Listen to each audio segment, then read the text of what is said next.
Okay, so at this point, we are successfully using the children prop within the card component to dynamically render content provided by the parent component in between the opening and closing component tag for card. What I want to do in this lesson is add the prop type declaration for the children prop within card. As an example and as a reminder, here in Burrito Card, we provided prop types for the name and image props. And so I want to replicate that exact same logic for a card and introduce you to a different type of prop types, a data type that's going to be much more dynamic than just something like a string.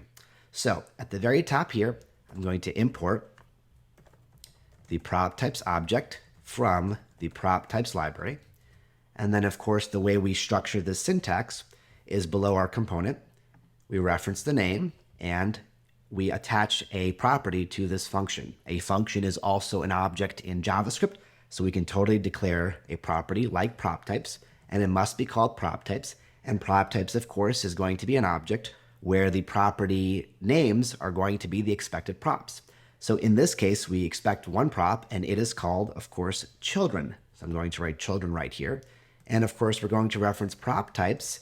And on that object, we have a whole bunch of different types, right? And this is where we find things like string, number, Boolean, array, etc. So we need something that's going to be a good catch-all for whatever our children could be, because it can really be anything, right? It can be a JSX element.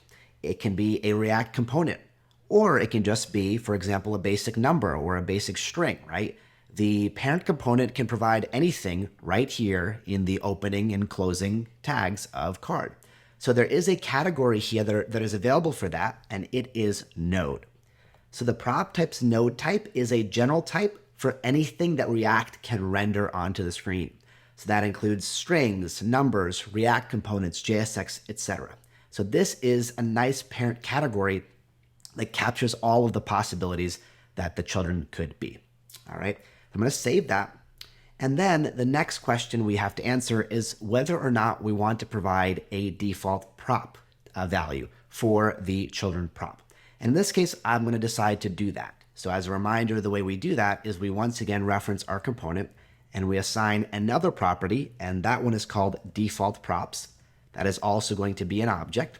And that object is also going to have a children property to indicate that the card component will receive a children prop. And then we assign the default fallback value in case the parent component does not provide one, right? So in this scenario, since our prop is not being passed in by having the name written, in other words, the traditional prop syntax that we saw with things like name and image, this is going to work a little bit differently.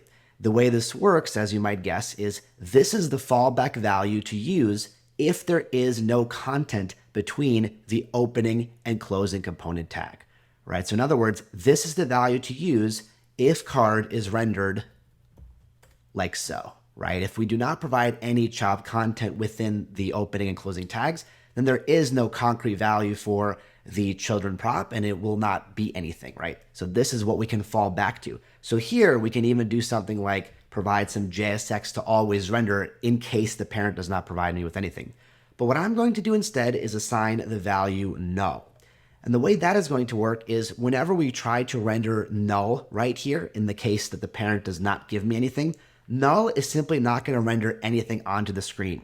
So in technical terms, it's going to be a no-op. We're just going to have the div, and then we're going to have no content, and then we're going to have the add to order button below. All right, and I think that's a reasonable default, although if you want to render something just in case, you're more than welcome to put content here as well, like an H1 or like a string or whatever. But in our scenario, we are using card twice each time we are providing a value for children. So it's kind of a fallback scenario that we don't really need to cover yet. But regardless, I just specified if for some reason we ever use card without providing any nested content, we'll fall back to rendering nothing here in the children spot. All right.